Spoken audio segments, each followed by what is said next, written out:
رب العالمین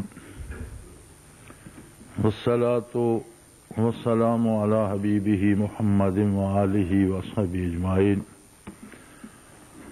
اما بعد فاعوذ باللہ من الشیطان الرجیم بسم اللہ الرحمن الرحیم ان اللہ اشتری من المؤمنین انفسهم واموالهم بان لهم الجنہ یقاتلون فی سبیل اللہ فیقتلون ویقتلون وعدا علیہ حقا فی التوراۃ والانجیل والقرآن ومن اوفی بعہدہ من اللہ فاستبشروا ببیعکم الذی بایعتم بہ وذلک هو الفوز العظیم۔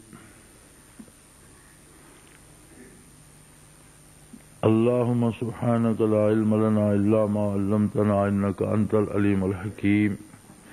مولایا صلی وسلم دائما ابدا علی حبیبک من زانت بہ العصر۔ اور دنیا کی زندگی کا اعتبار نہیں ہے۔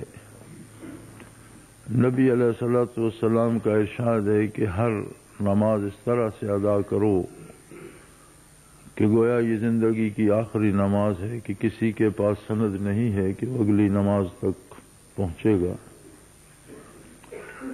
اس اعتبار سے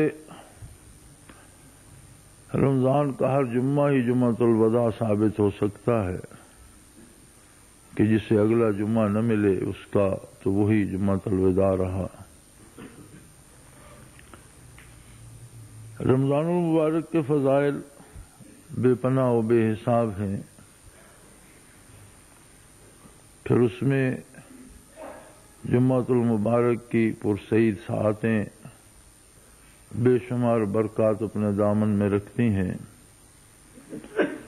رمضان المبارک دراصل رحمت الہی کو لٹانے کا مہینہ ہے۔ باقی 11 مہینے اگر رحمت بانٹنے کے ہیں تو رمضان المبارک رحمت لٹانے کا ہے۔ وہ ایسا کریم ہے کہ اس نے انسان کو نابود سے بود کیا اور عدم سے وجود میں لایا۔ مشت غبار سے اس کا تن خاکی بنایا اور اس میں اپنے امر کی روح ڈالی۔ قل الروح من امر ربی، امر صفات الہی میں سے ہے، اور صفات باری جس طرح ذات باری ازلی و ابدی اور قدیم ہے، اسی طرح صفات بھی ازلی ابدی اور قدیم ہیں۔ تو انسانی روح عالم امر سے ہے۔ پھر دنیا میں جو کچھ بندے کے پاس ہے سب کچھ اس کی عطا ہے۔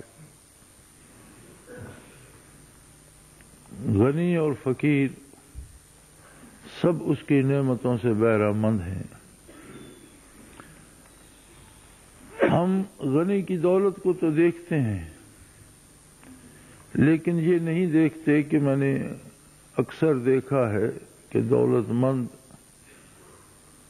کھانے پینے تک سے مجبور و معذور ہوتے ہیں۔ مختلف امراض کے باعث مختلف چیزیں نہیں کھا سکتے، جبکہ ایک عام مزدور روکھی سوکھی کھا کر صحت مند رہتا ہے۔ تو ہمارے پیمانے ہمارے محدود علم اور محدود حوصلے کے مطابق ہیں۔ اگر ہم دیکھیں تو دولت مندی کی نسبت غربت اس کی ایک ایسی نعمت ہے جو بہت سے ایسے گناہوں سے بچا لیتی ہے جو دولت کے علاوہ نہیں ہو سکتے۔ لہذا ہر بندہ ہر حال میں اس کا ممنون احسان ہے، اور جس کے پاس جو کچھ ہے وہ سب اسی کا دیا ہوا ہے۔ طاقت گویائی ہے یا چشم بینا ہے، سوچنے اور سمجھنے کی صلاحیت ہے یا چلنے پھرنے کی قوت ہے، اولاد ہے، مال و دولت ہے، گھر بار ہے، اور یہ سب کچھ وہ ہے جو اس نے بن مانگے عطا کیا ہے۔ یعنی یہ بے حساب نعمتیں وہ ہیں جنہیں مانگنے کا شعور انسان میں ابھی نہیں تھا تو اسے یہ نصیب تھیں۔ ماں کی گود نصیب تھی، باپ کی شفقت نصیب تھی، زندگی کے اسباب نصیب تھے، حالانکہ وہ انہیں سمجھنے سے قاصر تھا، اور جب بے پناہ نعمتیں بخشیں اور مفت بخشیں اور مانگے بغیر عطا کیں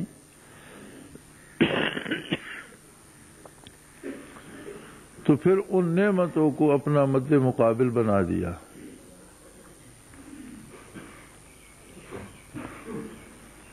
رخ روشن کے آگے شمع رکھ کر وہ یہ کہتے ہیں،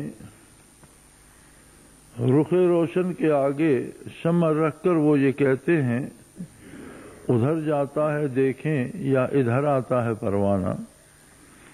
تو ان چیزوں کو ایک ایسی شمع بنا دیا جو ظاہری نگاہ سے نظر آتی ہیں، ایک ایسی دولت بنا دی جسے ہمارا بدن محسوس کرتا ہے، ہمارا ذہن سوچتا ہے، ہماری آنکھ دیکھتی ہے، لیکن اپنی ذات کو، چونکہ اس کی ذات ہے ہی وراء الورا، انسانی ذہن مخلوق ہے، انسانی علم مخلوق ہے، انسانی سوچ مخلوق ہے، اور وہ خالق ہے۔ مخلوق کی حد ہوتی ہے اور خالق حدود سے بالاتر ہے۔ اب لامحدود جو ہے وہ محدود میں کیسے سما سکتا ہے؟ یہ ایک عجیب فلسفی ہے کہ ہماری عقل و شعور، ہمارا فہم رسا اسے سوچ نہیں سکتا، ہم چھو نہیں سکتے، ہم اس کی کوئی مثال نہیں بنا سکتے۔ تو پھر مقابلہ کیسے ہوگا جب ہمارے بس میں ہی یہی اسباب دنیا ہے، جب ہماری نگاہوں میں یہی مال و زر ہے، جب ہمارے حواس خمسہ میں اسی کی لذت اور اسی کا جمال ہے، تو مقابلہ کیسے ہوگا؟ وہ کریم ہے، اس نے دوسری طرف ادھر اگر سورج کو طلوع فرمایا، ادھر شمس نبوت کو طلوع فرما دیا۔ ایک سورج طلوع ہوتا ہے تو نظام کائنات میں اس کو مرکزی حیثیت حاصل ہے۔ بادل اس کی وجہ سے بنتے ہیں، گرمی اور حرارت وہ بہم پہنچاتا ہے، کھیتیاں اور بیج اس کی حرارت سے اگتے ہیں، جانوروں کے جسم اس کی گرمی سے نشو و نما پاتے ہیں، نباتات، جمادات، حیوانات، ہر چیز اس کی تمادت سے متاثر ہوتی ہے۔ چاند ستارے اسی سے روشنی حاصل کرتے ہیں، یعنی کائنات کو چلانے کی جو مرکزی حیثیت ہے وہ سورج کی ہے۔ اور اگر اس شمس ظاہری نے اتنا حسن بانٹا ہے کہ زمین میں جو تبدیلیاں پیدا ہوتی ہیں تو مختلف ذرات، جنہیں آج کی سائنس کی زبان میں ایٹم کہا جاتا ہے، مختلف ذرات یا مختلف ایٹم جب ایک نسبت سے اکٹھے ہوتے ہیں تو وہ سونا بن جاتا ہے، کسی دوسری نسبت سے اکٹھے ہوتے ہیں تو چاندی بن جاتی ہے، کسی تیسری نسبت سے اکٹھے ہوتے ہیں تو تانبا بن جاتا ہے، کسی اور نسبت سے اکٹھے ہوتے ہیں تو ہیرا بن جاتا ہے، کسی اور نسبت سے اکٹھے ہوتا وہی ایٹم ہی ہے۔ جس چیز کو آپ توڑیں اسے توڑتے چلے جائیں، آخر میں ایٹم ہی رہ جائے گا، ہے وہی ذرات خاکی۔ اسی طرح سے کسی اور طرح سے جمع ہوتے ہیں تو نباتات بن جاتی ہے، جمادات بن جاتی ہے، وجود حیوانی بن جاتے ہیں، درندے پرندے بن جاتے ہیں۔ اسی طرح سے انسانی ایٹم بھی جمع ہوتے ہیں، اور ان سب کو ازل سے مقدر کر دیا، یہ اتفاقاً نہیں ہوتے۔ نہ کوئی درخت اتفاقاً اگتا ہے، نہ کوئی جانور اتفاقاً بنتا ہے، نہ انسانی وجود اتفاقاً بنتا ہے، بلکہ ہر ایٹم کو وہیں پہنچنا ہے جہاں اسے خالق نے پہنچانا ہے. ہر ذرہ آب و خاک و باد و خاک و آب و آتش بندان، باد و خاک و آب و آتش بندان، با منو تو مرتبہ حق زندان. پانی، آگ، مٹی، ہر چیز اس کا حکم بجا لاتی ہے. میرے اور آپ کے لیے مردہ ہوں، اس کے لیے وہ زندہ ہیں، اس کی بات بھی سنتے ہیں، اس کا حکم بھی مانتے ہیں، جواب بھی دیتے ہیں. تو ہر ایٹم کو یہ پتا ہے کہ اسے کہاں پہنچنا، اور اگر اسے نہیں پتا تو اس نظام کو پتا ہے کہ اس ایٹم کو کہاں لے کے جانا ہے. لہذا جس ذرے کو میرے وجود کا حصہ بننا ہے وہ ہزاروں صورتیں اختیار کرے گا. شاید وہ دھان کی فصل میں چاول بن کر اگے، شاید وہ کسی پھلدار درخت پر پھل بن کر لگے، شاید وہ کسی جانور کا چارہ بنے اور اس کا دودھ بن کر مجھ تک پہنچے، شاید وہ اس کے گوشت کی شکل میں پہنچے. جتنی صورتوں سے گزرے گا بالآخر اسی وجود پر جا کر اٹکے گا جہاں اسے پہنچنا ہے. وہی ایٹم سبزے کی صورت اختیار کر لیں گے، سبزہ جانور چل جائے گا، جانور دودھ دے گا، دودھ سے گھی بنے گا. چلتے پھرتے وہ ایٹم جس وجود کے اس وجود تک پہنچیں گے.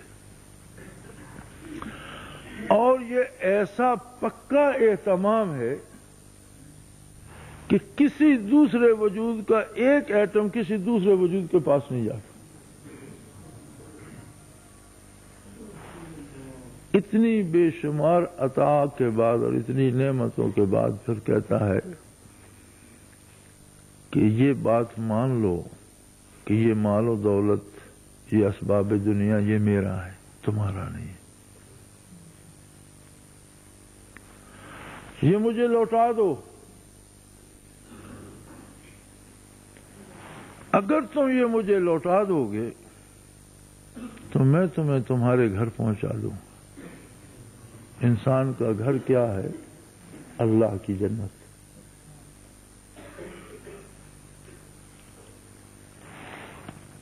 جنت کے بارے جو تفصیلات قرآن حکیم میں آئی ہیں، جو اوصاف جنت کے نبی کریم صلی اللہ علیہ وسلم نے ارشاد فرمائے ہیں،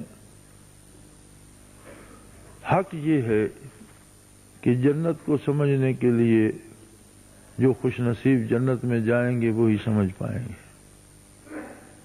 جنت کی نعمتوں کو اس دنیا میں رہ کر سمجھنا ممکن نہیں ہے. ہماری سوچ اور ہمارے خیال سے بالا تر ہے. لیکن آخر جنت ہے کیا؟ ایک بندے مومن کا گھر ہے، اللہ کے بندوں کی رہائش گاہ ہے. اور بے پناہ نعمتوں کے بعد جو سب سے بڑی نعمت ہے وہ یہ ہے کہ ہر جنتی کو اللہ کا دیدار براہ راست نصیب ہوا کرے. جنت میں بے حساب نعمتیں ہیں، بے شمار نعمتیں ہیں جنہیں ہم سوچ نہیں سکتے، ہم گن نہیں سکتے. کہ اگر ایک کھانا کوئی جنتی کھا رہا ہے، اسی کھانے کا ایک لقمہ کھائے گا تو اس میں جتنی لذت ہوگی اسی کھانے کے دوسرے لقمے میں اس سے زیادہ لذتیں ہوں گی، اسی کے تیسرے لقمے میں اس سے زیادہ لذتیں ہوں.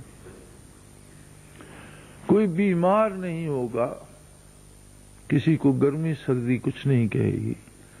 ہمیشہ ہر حال میں ہر آدمی خوش رہے گا، ہر موسم اس کی پسند کے مطابق اور اس کے مزاج کے مطابق ہوگا. کہاں تک کوئی گنتا چلا جائے، ایک ایسی زندگی، ایک ایسا عالم جہاں دکھ کا گزر نہیں، کسی بھی طرح کی پریشانی کا گزر نہیں ہے. فرمایا آؤ پھر سودا کرتے ہیں. جنت بھی میری ہے، میں نے بنائی ہے، جہان بھی میرا ہے، میں نے بنایا، تم بھی میرے ہو، میں نے تمہیں بنایا، نعمتیں بھی میری ہیں، میں نے تمہیں دی. آؤ میرے ساتھ سودا کر لو. یہ نعمتیں استعمال تم ہی کرو، میری سمجھ کر کرو، میں تمہیں بدلے میں جنت دیتا. ان اللہ اشتری من المؤمنین انفسهم واموالهم بان لهم الجنہ، اللہ نے سودا کیا مومنوں کے ساتھ کہ جان و مال تمہارا نہیں میرا ہے اور جنت تمہاری ہے۔ اب سودا ہو گیا تو چاہیے تھا کہ وہ تمام مومنین کا جان و مال اٹھا لیتا، سلب کر لیتا۔ فرمایا نہیں، مجھے ضرورت نہیں ہے، استعمال تم ہی کرو، ہے میرا، تمہیں یہ حق حاصل نہیں ہے کہ میری پسند کے خلاف استعمال کرو۔ جب چیز میری ہے، سودا ہو گیا، میں نے تمہیں مفت دی تھی، پھر میں نے تم سے قیمتاً خریدی، اب اس کے بعد بھی اگر تم میری مرضی کے خلاف استعمال کرو تو پھر تم ہی بتاؤ، کیا تم سزا کے مستحق نہیں ٹھہرو؟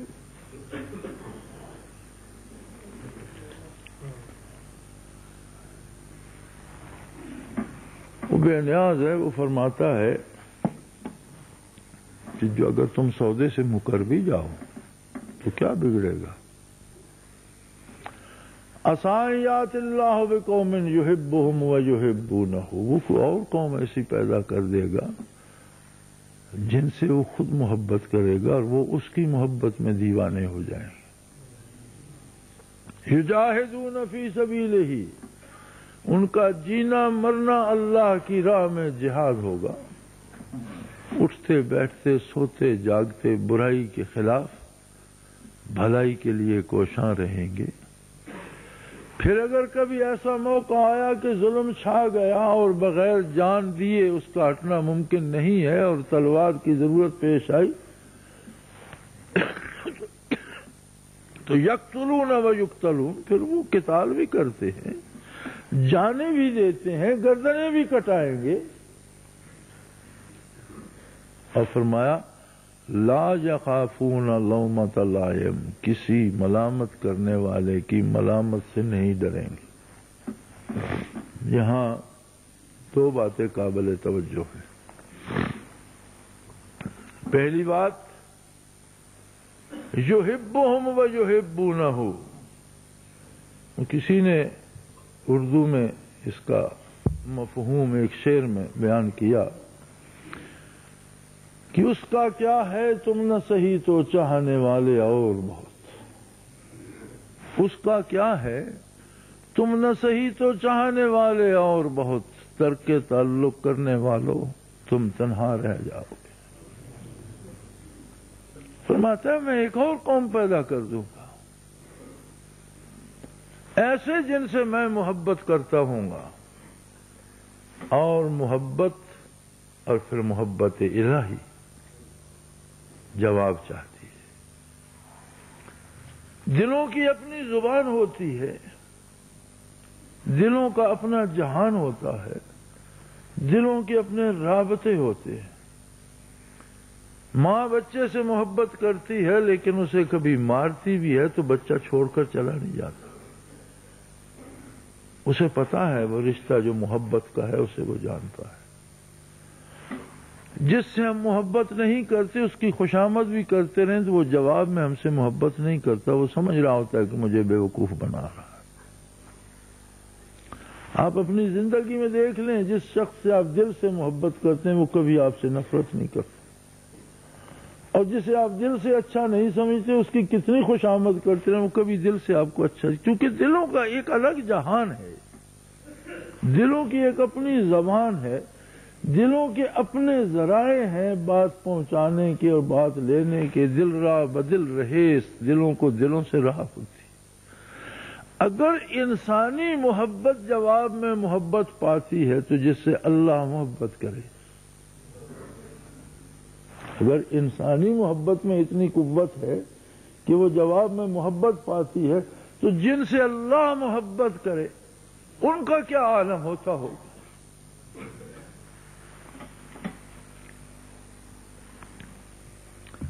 اب سوال یہ پیدا ہوتا ہے کہ اللہ محبت کس سے کرے، کیوں کرے، کیسے ہم محبت الہی کو پا لیں،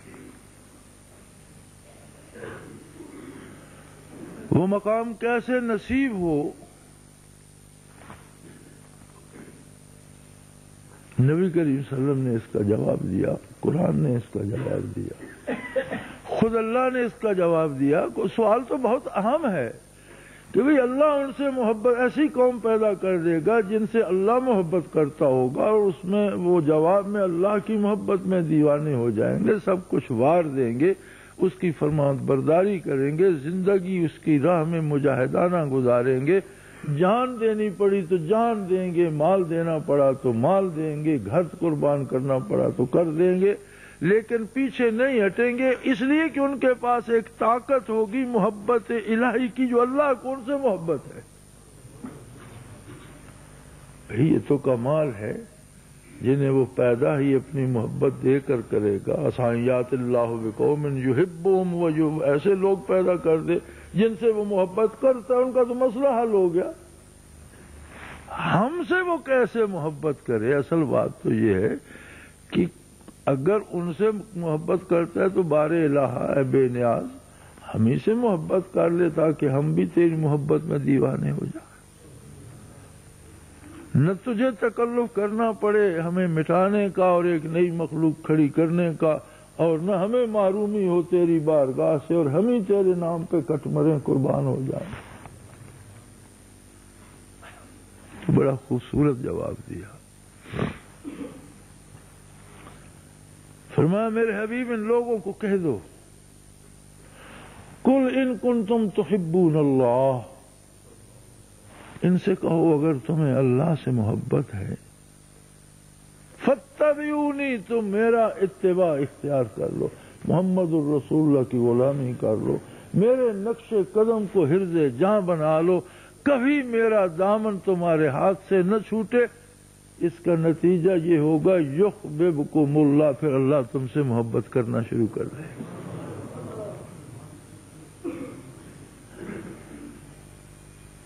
پھر کسی اور کی ضرورت پیش نہیں آئے گی، پھر وہ تمہیں سے محبت کرنا شروع کر دے گا۔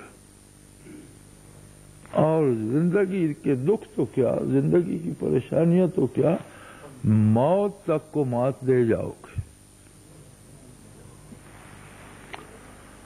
افغانستان میں جہاد ہو رہا تھا، ایک رسالہ مجاہدین کے واقعات نقل کیا کرتا تھا، اور اس کے سارے واقعات چشمدید روایات پہ ہوتے تھے، ان لوگوں کی زبانی روایت کرتا تھا جو موقع پر موجود تھے۔ تو ایک واقعہ، بے شمار واقعات میں نے پڑھے، چونکہ میرے پاس بھی وہ آتا تھا رسالہ اور میں پڑھتا رہتا تھا۔ ایک چھوٹا سا واقعہ کہ ایک نوجوان طالب علم مدرسے میں تھا، باپ کو گمان تھا کہ اب یہ عالم بن جائے گا اور زندگی کے لیے کچھ آسائشیں مہیا ہو جائیں گی۔ اس نے جہاد کی اجازت چاہی، باپ نے اجازت نہ دی، وہ چلا گیا، بغیر اجازت چلا گیا۔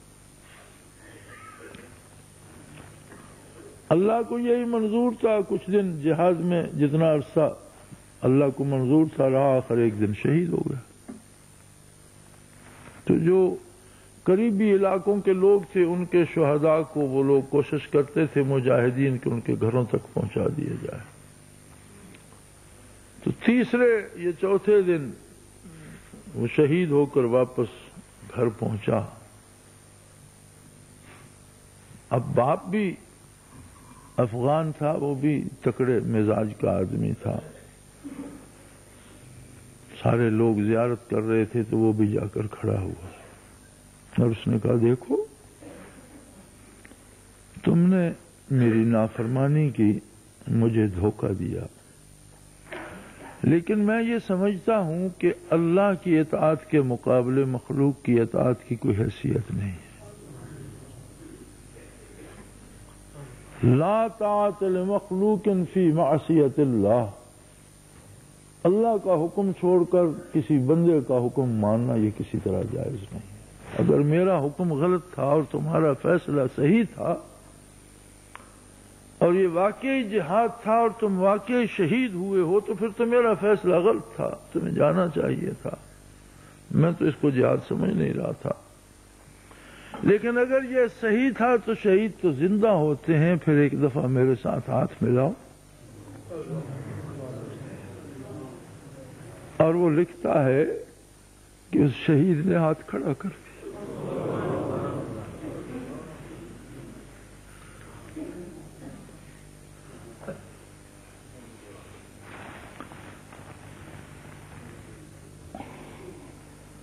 یہ اگلے زمانے کی باتیں نہیں ہیں، آج کی بات ہے.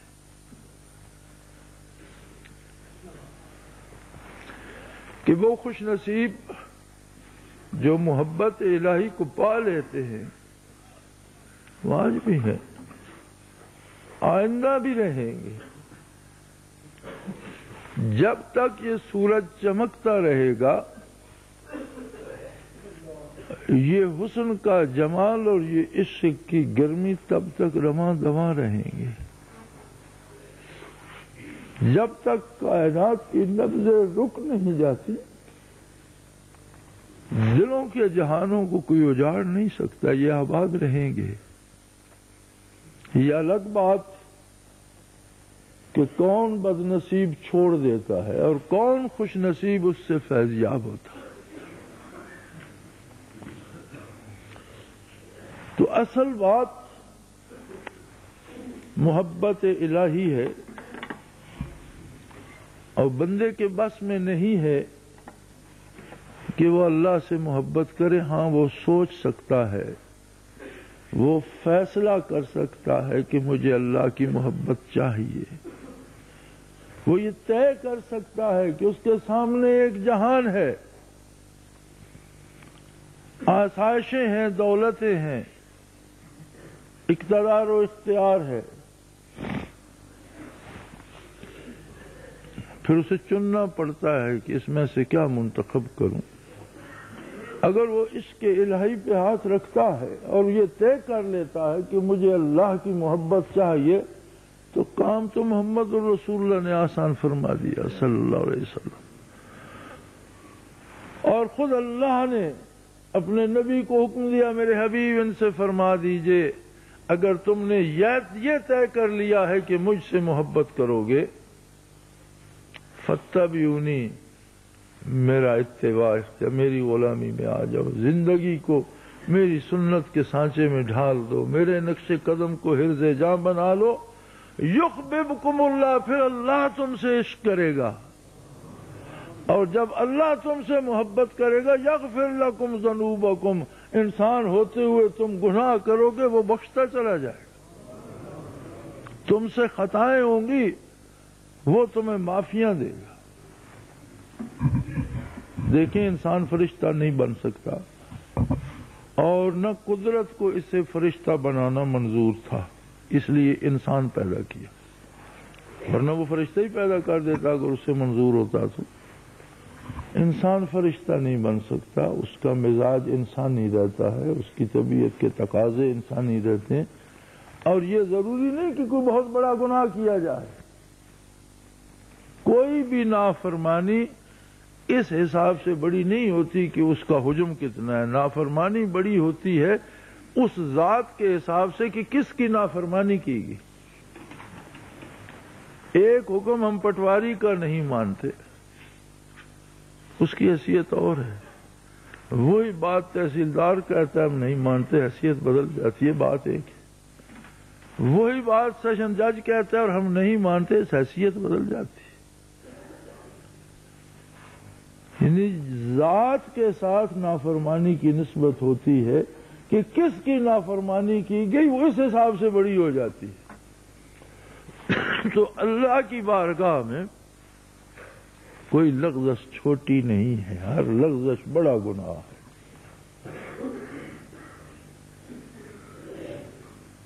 تو بتقاضائے بشریت فرمایا تم سے لغزشیں ہوں گی وہ درگزر فرمائے گا. صحابہ کرام نے عرض کیا یا رسول اللہ صلی اللہ علیہ وسلم آپ کی بارگاہ میں ہوتے ہیں تو دل کی کیفیت اور ہوتی ہے.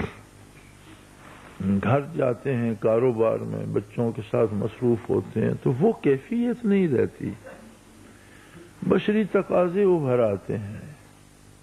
کام کاج کی ضرورت کا احساس زیادہ ہو جاتا ہے، اور چیزیں آ جاتی۔ فرمایا اگر تمہارا مزاج یہی رہتا جو میرے پاس بیٹھ کر ہوتا ہے تو اللہ تمہیں اٹھا لیتا اور تمہاری جگہ اور مخلوق پیدا کر دیتا جو پھر غلطیاں کرتی اور پھر اس سے بخشش کی اور مغفرت کی طالب ہوتی۔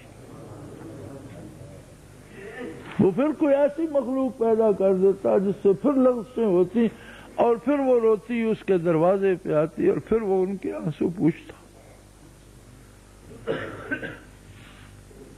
یہی بات یہاں ارشاد فرمائی گئی، ان کنتم تحبون اللہ فاتبعونی، فیصلہ تمہارا ہے، طے تمہیں کرنا ہے کہ تمہیں اللہ کی محبت چاہیے۔ اگر تم نے طے کر لیا کہ مجھے اللہ کی محبت چاہیے تو فرمایا پھر میری غلامی اختیار کر لو، جو میں کہوں وہ کرو، جہاں سے رک جاؤ۔ ما آتاکم الرسول فخذوہ وما نہاکم عنہ فانتہوا، جو میرا نبی کہہ دے وہ کرو، جہاں سے روک جائے روک، جو عطا کر دے سینے سے لگا لو، جس چیز سے منع کر دے اسے چھوڑ دو۔ یار ہم عجیب لوگ نہیں ہیں، 4 روزہ زندگی میں طبیب اور ڈاکٹر ہمیں کتنی کڑی پرہیزیں بتاتے ہیں اور ہم کتنی باقاعدگی سے کرتے ہیں۔ تمہیں سبزی نہیں کھانی، تمہیں گوشت نہیں کھانا، تمہیں دال نہیں کھانی، وہ دال نہیں کھا رہا، وہ سبزی نہیں کھا رہا، وہ گوشت نہیں کھا رہا، کیوں؟ تمہیں شربت نہیں پینا، تمہیں میٹھا نہیں کھانا، تمہیں چینی نہیں کھانا۔ اب کمال ہے، بندہ چینی کھانا چھوڑ دے یا میٹھا کھانا چھوڑ دے، ساری زندگی پھیکی ہوگی، ساری غذائیں پھیکی ہوگی، ہم چھوڑ دیتے ہیں۔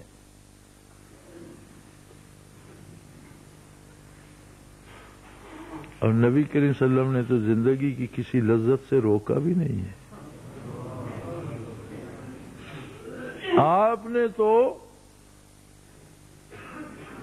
سب سے مزیدار زندگی گزارنے کا طریقہ بتایا ہے اور ان چیزوں سے روکا ہے جو ہمارے لیے سم قاتل ہیں، ان چیزوں سے نہیں روکا جو ہمارے لیے زندگی میں لطف اور لذت پیدا کرتی ہیں، ان سے روکا ہے جو زندگی کو بے لطف کر دیتی۔ پھر وہ پرہیز ہم پہ بھاری پڑتی ہے۔ اور اگر ہم اتنا نہیں کر سکتے تو یہ دعویٰ کیسے کرتے ہیں کہ ہمیں محبت الہی چاہیے؟ ہر دعویٰ اپنی شہادتوں پہ سچا یا جھوٹا ثابت کیا جاتا۔ یہ دعویٰ ہے کہ مجھے محبت الہی چاہیے اور یہ شہادت ہے کہ میں محمد رسول اللہ کی غلامی کر رہا ہوں۔ اگر گواہی نہیں ہے، غلامی چھوڑ دی، شہادت نہیں ہے تو ثبوت ہی نہیں ہے، دعویٰ کیسے ثابت ہوگا؟ جواب میں محبت کیسے ملے گی؟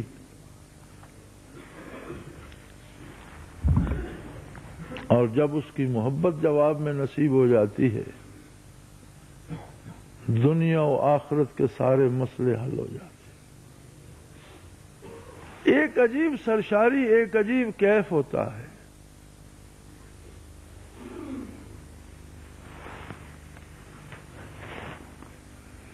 جو فکر اندر اب آئے شاہی آمد، تدبیر عبید اللہ آمد۔ حضرت عبید اللہ آرا رحمت اللہ تعالی علیہ نسبت اویسیہ کے عظیم مشائخ میں سے ہیں۔ آپ بہت بڑے ذمہ دار تھے اور بہت بڑا کام تھا آپ کا، اور اس زمانے میں جب ٹریکٹر اور مشینیں نہیں تھیں تو 100 جوڑا بیلوں کا آپ کی زمینوں پہ ہل چلایا کرتا تھا، گویا صرف ہل پر 100 خاندان اور پلتا تھا، اور 100 جوڑے کے ہل چلانے کا مطلب وسیع جاگیر ہے۔ اب اس کے اور انتظامات، اجناس کی خرید و فروخت، اجناس کے ذخائر، ان کے منشی، ان کے محاسب، تو ایک وسیع کاروباری سلسلہ تھا۔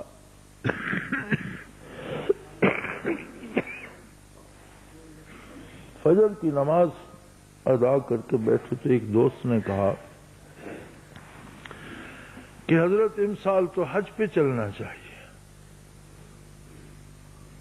آپ نے فرمایا میں خادم سے کہتا ہوں میرا اسباب سفر اور زاد راہ لے آتے، تم بھی اپنا جا کے لے اور چلتے ہیں، اچھی بات ہے۔ تو وہ پریشان ہو گیا، تو اس نے کہا حضرت میں نے تو اس لیے کہا تھا کہ آپ اتنے مصروف ہیں اور آپ کا اتنا وسیع کاروبار ہے کہ آپ تو اس سے نکل ہی نہیں سکیں گے، اور آپ معذرت کریں گے تو آپ نے تو الٹا مجھے مصیبت میں ڈال دیا۔ میں تو واقعی کہہ نہیں رہا تھا، میں تو آپ کی آزمائش کر رہا تھا۔ انہوں نے فرمایا تم بے وقوف ہو، میری دولت صرف عشق الہی ہے، باقی یہ سب اس کا ہے۔ میری ذمہ داری لگا دی، میں اس کی دیکھ بھال کر رہا ہوں، میں نہیں ہوں گا کسی اور کو سپرد کر دے گا۔ میری دولت یہ زمین کے ٹکڑے نہیں ہیں، میری دولت یہ ان سے آنے والی آمدنی نہیں ہے، میری دولت تو میرے مالک کی محبت اور اس کا عشق ہے، اور وہ میرے سینے میں ہوگا، میرا مال تو میرے پاس ہوگا، یہ تو اس کا ہے۔ میں نہیں ہوں گا تو کسی اور کو سپرداری دے دے گا، وہ کرتا رہے گا۔ اگر میں آج نہیں ہوں گا تو کیا فرق پڑے گا، کل کو تو مجھے چھوڑ کے جانا ہے، میں تو اسے ساتھ نہیں لے جاؤں گا، یہ میرا نہیں، یہ اسی کا ہے، مجھ سے کام لے رہا ہے، میرے بعد کسی اور سے لیتا رہے گا۔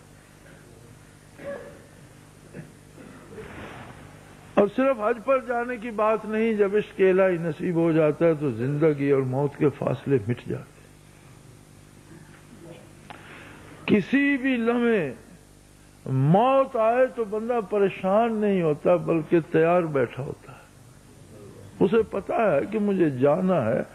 اور انہی عاشقوں نے کہا ہے الموت جسر یوصل الحبیب الی الحبیب، موت تو وہ پل ہے جو سیدھا بارگاہ الوہیت میں لے جائے گا، کیوں نہیں آتی، آنے دو اسے۔ ہمارے یہاں ماسٹر صاحب ہمارے ساتھ ہوا کرتے تھے، ان کی ایک غزل کا شعر ہے، ہٹ جاؤ طبیبو نہ کرو میری دوا تم۔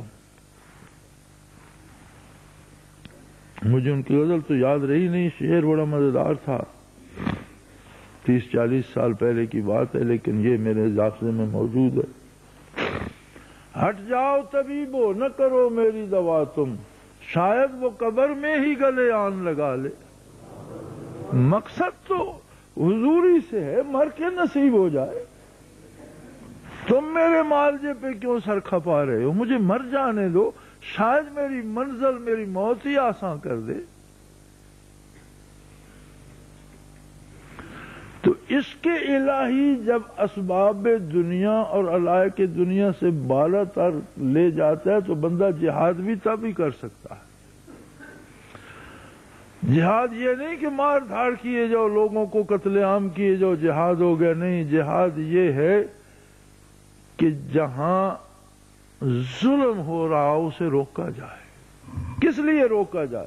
اس کی رضا کے لیے۔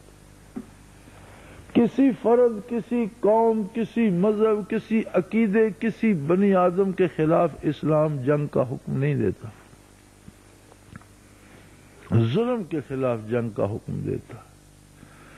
لوگ اگر مرتے ہیں اسلام کے ہاتھوں تو ظلم کی حمایت کرتے ہوئے مرتے ہیں، ظلم کی حمایت سے ہاتھ روک لیں، اسلام ان سے تلوار روک لیتا۔ کسی کو مجبور نہیں کیا جاتا کہ تم کلمہ پڑھو، اسلام واحد مذہب ہے جس میں یہ فراخی ہے کہ اپنے نہ ماننے والوں کے انسانی حقوق کا تحفظ کرتا ہے۔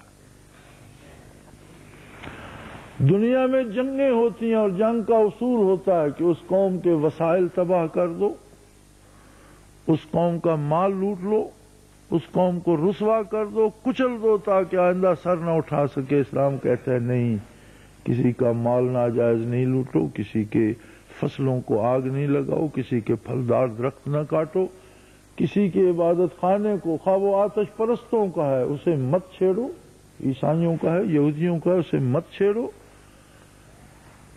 عبادت خانے میں رہنے والے عبادت گزاروں کو نہ چھیڑو، عورتوں پر ہاتھ نہ اٹھاؤ، بچوں پر ہاتھ نہ اٹھاؤ، اور جو مقابلے میں تلوار نہیں اٹھاتا اس پر تلوار مت اٹھاؤ۔ لیکن جو ظلم کی حمایت میں شمشیر بکف ہوتا ہے، ٹکرا جاؤ اس سے، تم دونوں حالت میں فتح پا جاؤ گے، مر گئے تو بھی فاتح ہو اور مار دیا تو بھی فاتح۔ اسلام میں شکست نہیں ہے، مر گئے شہید، فاتح ہوئے تو غازی۔ اور اسی جہاد کا حکم دیتا ہے کہ خلق خدا کو اپنے جیسی مخلوق کے مظالم سے نجات دلائی جائے۔ اور یہ ساری بات کا انحصار ہے محبت الہی پر، عشق الہی پر۔ اگر عشق الہی نصیب نہ ہو تو پھر فیصلے ذاتی مفادات کے لیے ہوتے ہیں، دوسرے کو ہرانے کے لیے ہوتے ہیں، اس سے جیتنے کے لیے ہوتے ہیں، اس کا مال چھیننے کے لیے ہوتے ہیں، اسے رسوا کرنے کے لیے ہوتے ہیں۔ ان میں سے کوئی صورت بھی جہاد نہیں بنتی۔ اب تو مسلمانوں نے قریب ہی گھڑ لیا نا کہ ذرا سا کسی کو عقیدے کا اختلاف ہو اس پر گولی چلا دو جہاد ہو گیا۔ یہ جہاد نہیں ہے۔ دو حق ہر بندے کو اللہ نے دیے ہیں، زندہ رہنے کا، عقیدہ رکھنے کا۔ کوئی شخص کسی دوسرے پر کوئی عقیدہ مسلط کرنے کا مجاز نہیں ہے، اسے خود اللہ کے حضور جانا، جس حال میں پیش ہونا چاہتا ہے ہو کر دیکھ لے۔ اگر کوئی اتباع محمد الرسول اللہ سے ہٹتا ہے، محبت الہی سے معروم ہو جائے گا، اس پر لاٹھی چارج کی کیا ضرورت ہے؟ محبت الہی سے معروم ہوگا تو عذاب الہی کا شکار ہوگا، دنیا میں بھی رسوا ہوگا، آخرت میں بھی ذلیل ہوگا۔ پھر اسے لاٹھی سے ہانکنے کی ضرورت کیا ہے؟ وہ تو خود ایسی مصیبت اس نے تو اپنے گلے مار لی کہ اسے خود میدان حشر میں جا کر افسوس ہوگا کہ میں نے کیا کر لیا۔ سو جب تک محبت الہی نصیب نہ ہو، اور اس کا آسان سا نسخہ ہے اتباع محمد الرسول اللہ صلی اللہ علیہ وسلم۔